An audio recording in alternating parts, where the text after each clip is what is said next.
Good evening, everybody.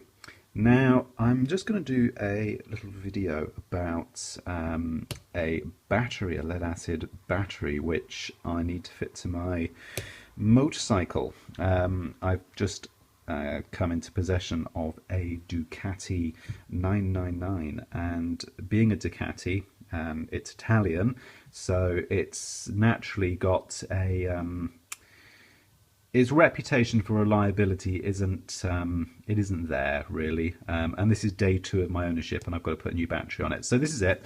It's a UASA YT12B battery, which is pretty standard for a lot of motorcycles, and this one's a 10 amp hour one. This one.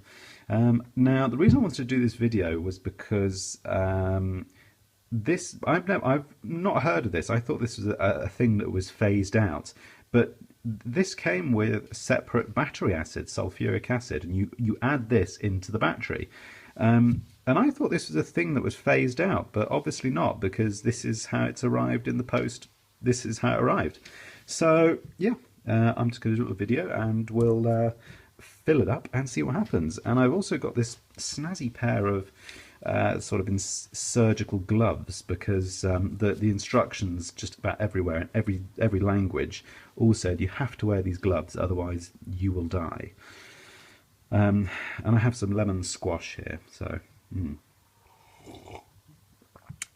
delicious. Right, so let's get on with it. So I'm just going to curiosity. I'm just going to put my voltmeter across this. I haven't filled it at the moment. I've just taken the security strip off the top, and let's just have a look and see what 4 volts, 3 volts.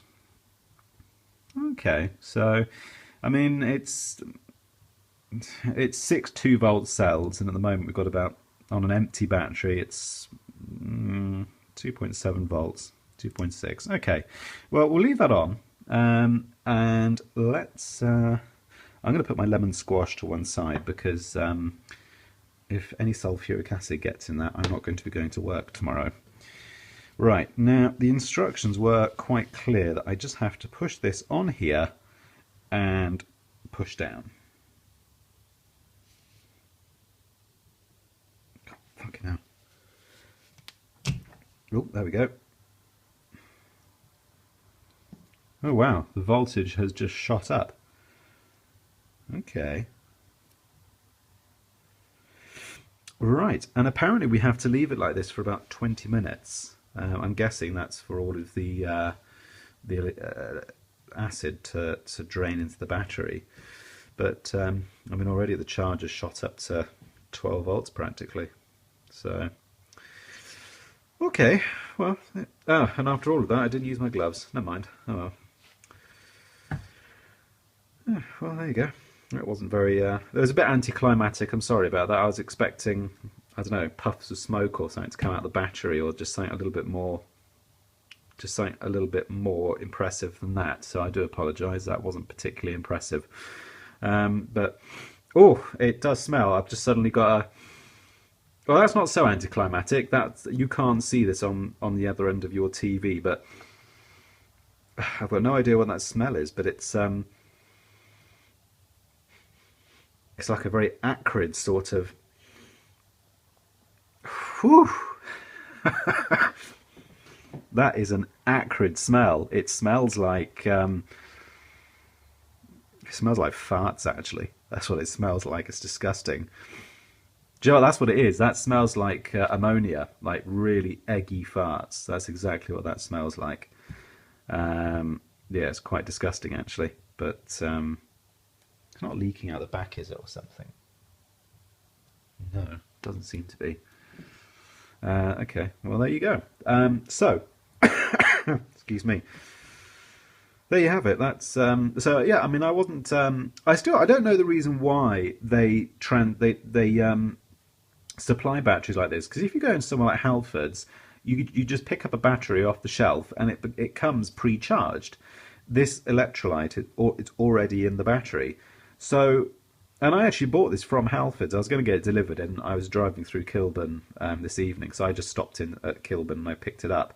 But it still doesn't answer the question why it comes like this. I can only assume it's for for transportation, that's the only thing that would make sense. There must be some sort of legality for transporting batteries or something, and if the acid is separate from the battery, they can store it in a certain way or ship it in a certain way, perhaps. That's the only thing that I could assume. I don't know any other reason why you would give why you would give somebody who really doesn't know the first thing about batteries, here's a battery and here's some sulfuric acid, you figure it out. Because let's face it, some people can't even read, and let alone write, they can't even read. So what makes UASA think that they're going to be able to read a set of instructions on how to do that is beyond me. So yeah, I don't know the answer to that, but if anybody does know the answer, if you can put it in the comments section below, whichever way my hand has got a point for that. Below? Is that below? I don't know. I'm trying to look cool like I know what I'm doing on video, and I don't. It's one of those. But if you can, I'll do both actually. If you can put it in the comments section below, that would be really cool. If you know the answer of why they still provide batteries like this, rather than doing it in the factory, because you would think it would be cheaper, because that way if they filled the battery in the factory, they then haven't got to produce this this container to put the acid into. They haven't got to make the box which the acid then comes in. They haven't got to make any of that. They can just put it in the battery, put the little sealing strip on, because you then, once this is full, you've then got to put this little sealing strip up with the words "Do not open" written on it. If my camera can pick that up.